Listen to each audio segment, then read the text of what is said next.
High students, welcome back to my channel English learning with Joy. আজকের ক্লাসে আমরা গত যে ক্লাসটি করেছিলাম rules for forming the plural, আজকে তার আমরা সেকেন্ড পার্ট নিয়ে আমরা আলোচনা করব।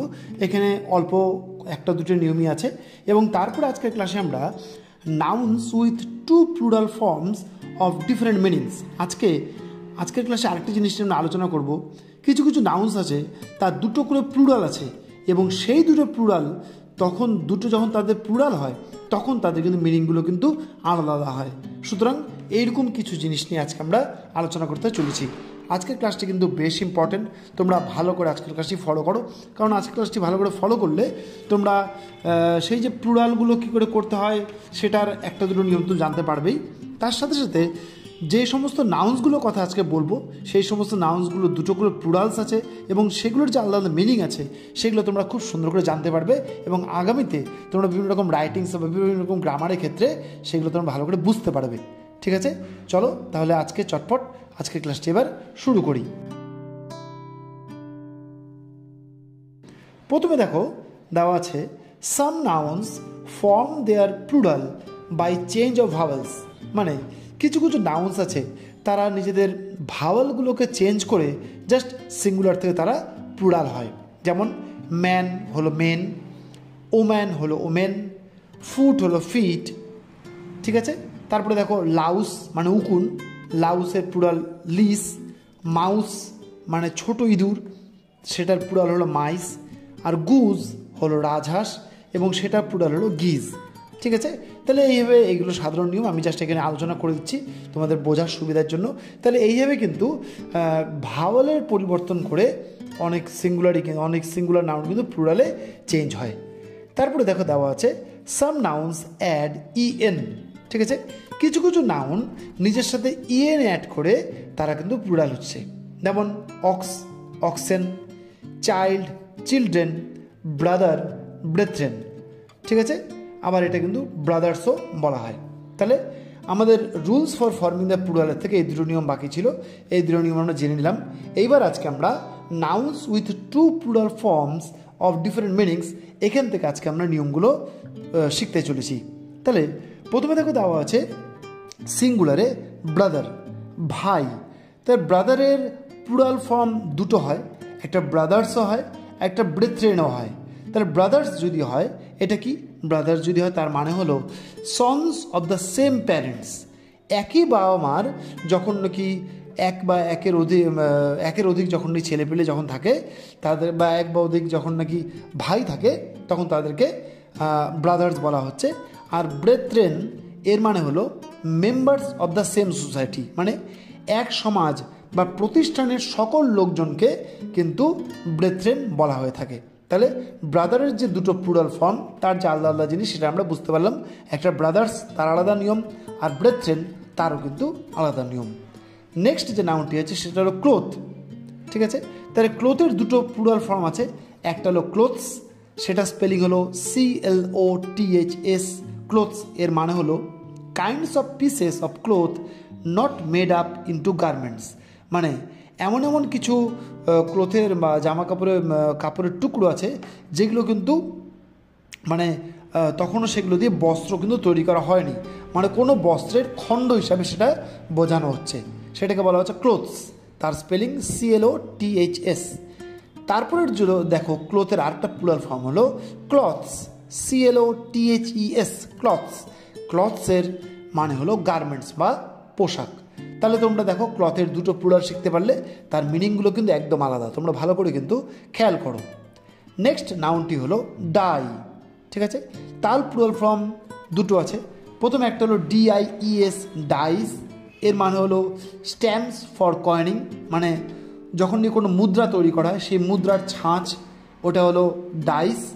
আর হলো DIC ডাইস, এটা হলো কিউবস ইউজড ফর গেমস, মানে খেলার যে ঘুঁটিগুলো যে থাকে সেগুলোকে বলা হচ্ছে হলো ডাইস, DIC ডাইস। তাহলে ডাই যে নাউনটা আছে তার দুটো প্লুরাল ফর্ম, দুটোরই উচ্চারণ ডাইস, দুটোর কিন্তু মানেগুলো কিন্তু একদম কিন্তু আলাদা। ঠিক আছে, তারপর যে নাউনটি আছে সেটা হলো ফিশ, FISH ফিশ। এর দুটো প্লুরাল ফর্ম, একটা হলো ফিশ, এটাও কিন্তু বানান কিন্তু খুব একটা আলাদা নেই, একই FISH ফিশ। এটাও কিন্তু এর মানে হলো কালেকটিভলি, মানে একত্র কতগুলি মাছের সংখ্যা, অনেকগুলো মাছকে একত্র করে ফিশ ফিশ নাউনটিকে ফিশ কথাটা দ্বারাই কিন্তু প্লুরাল সেন্স হয়। আরেকটি হলো ফিশেস। ফিশেস কথাটির মানে হলো সেপারেট ফিশেস, মানে ভিন্ন ভিন্ন জাতের মৎস্য বা আলাদা আলাদা জাতের যে মাছগুলোকে সেগুলোকে একসঙ্গে যখন রাখা হয় সেগুলোকে বলা হচ্ছে ফিশেস। ভালো করে তোমরা খেয়াল করো, প্রথম যে ফিশ FISH ফিশ যেটা প্লুরাল ফর্মে আছে সেটা হলো কালেকটিভলি, মানে একত্র কতগুলো মাছের সংখ্যা বলে অনেকগুলো মাছকে একসাথে করে যখন বলা হচ্ছে তখন সেটা বলা হচ্ছিল ফিশ। আবার পরেরটা যেটা হলো ফিশেস সেটা হলো সেপারেট ফিশেস, মানে অন্য অন্য বিভিন্ন রকম, যেমন রুই হলো, কাতলা হলো, মৃগেল হলো, ঠিক আছে, সবগুলো মাছকে যখন একসাথে যখন অনেকগুলো মাছে রাখা হচ্ছে সেটাকে বলা হচ্ছে ফিশেস। ঠিক আছে। নেক্সট নাউনটি হলো জিনিয়াস বা প্রতিভাশালী ব্যক্তি।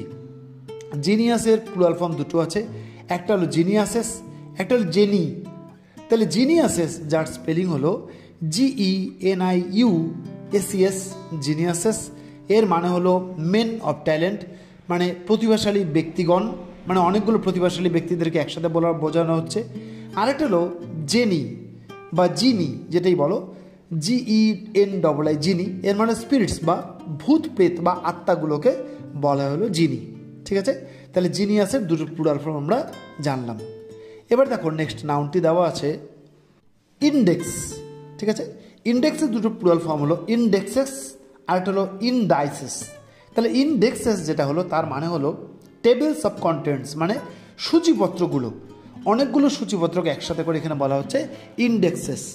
তাহলে ইন্ডেক্সের আরেকটা প্লুরাল ফর্ম হলো সেটা হলো ইনডাইসেস, তার মানে হলো সায়েন্স ইন অ্যালজাব্রা বা বীজগণিতের যে চিহ্ন বিশেষ, বীজগণিতের চিহ্নগুলোকে কিন্তু ইনডাইসেস বলা হয়।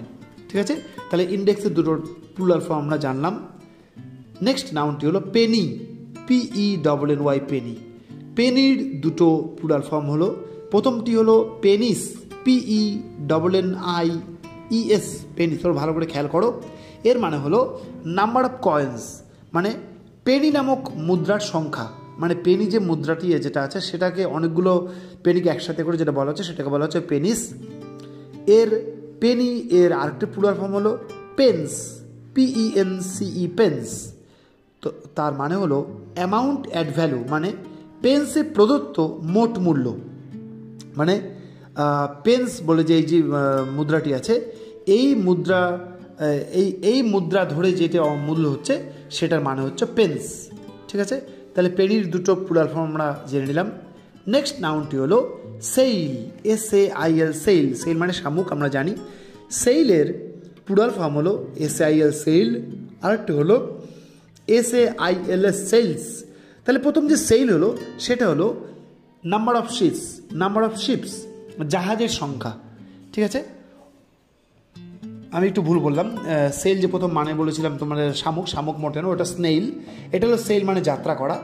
তাহলে এখানে সেইল, SAIL, সেইল, সেটা হলো অনেকগুলো জাহাজকে বোঝানো হচ্ছে সেইল দিয়েই, এস নাই। পরেরটা হলো সেলস, SAIL, সেলস, এর মানে হলো সেলস অফ এ শিপ, মানে বাদামগুলি বা পালসমূহ, যে জাহাজের মধ্যে যে পালগুলো যেগুলো থাকে, যেগুলোর সাহায্যে জাহাজগুলো চলাফেরা করে, সেইগুলোকে পালগুলোকে অনেকগুলো পালগুলোকে কিন্তু বলা হচ্ছে সেইলস। ঠিক আছে, তাহলে সেইলের দুটো প্লুরাল ফর্ম, একটা হলো সেইল আর একটা হলো সেইলস। ঠিক আছে, নেক্সট যে সিঙ্গুলার নাউনটি আছে সেটি হলো শট, SHOT, শট। তাহলে শটের দুটো প্লুরাল ফর্ম, প্রথমটা হলো শট, নেক্সট ওটি হলো শর্টস।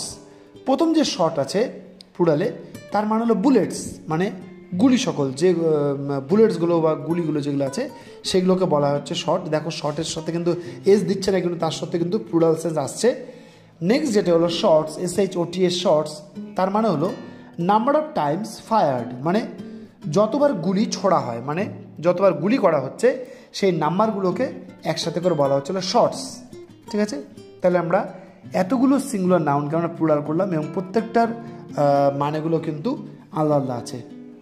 ঠিক আছে, তাহলে আজকে আমরা ক্লাসে এই দুটো জিনিস জানতে পারলাম।